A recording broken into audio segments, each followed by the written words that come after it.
અઠવાડિયાની અંદર નિર્દોષ 92 લોકો ઉપર ખોટા 307ના કેસ કરવાનું કામ કર્યું, જેલમાં નાખવાનું વાત કરું. અરે દલિત સમાજ હોય, માલધારી સમાજ હોય, ક્ષત્રિય સમાજ હોય, કોઈ પણ સમાજ લઈ લ્યો, આ લોકોએ કોઈને મૂક્યા નથી. ત્યારે આપ સૌને એટલી જ વિનંતી કરવા માટે આવ્યા છીએ કે અમે જે લડીએ છીએ એ ખેડૂતોના હક, અધિકાર અને ન્યાય માટે લડીએ છીએ. અહીંયા ઘણી બધી મોટી સંખ્યામાં યુવાનો ઉપસ્થિત છે, ત્યારે હું મારી વિશેષ વાતો નહીં કરું, પરંતુ હું યુવાનોને કહીશ કે તમે શહીદ આઝમ સરદાર ભગતસિંહને માનવાવાળા લોકો છો, શહીદ સુખદેવ અને રાજગુરુને માનવાવાળા લોકો છો, શહીદ 1000 વર્ષના ખુદીરામ બોઝને માનવાવાળા લોકો છો.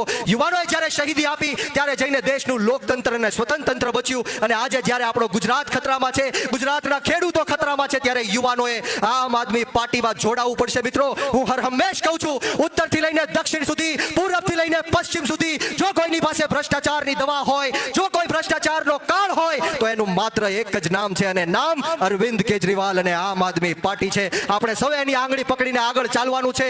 બોલો મિત્રો, લડવું છે કે નથી લડવું? જીતવું છે કે નથી જીતવું? તો હું અહીંથી કહીશ કે લડેંગે. તમારે સૌએ મને સાથ પુરાવીને કહેવાનું છે કે જીતેંગે. બંને હાથ ઉપર કરી તાળી વગાડીને કહેવાનું છે. બોલો, તૈયાર છો?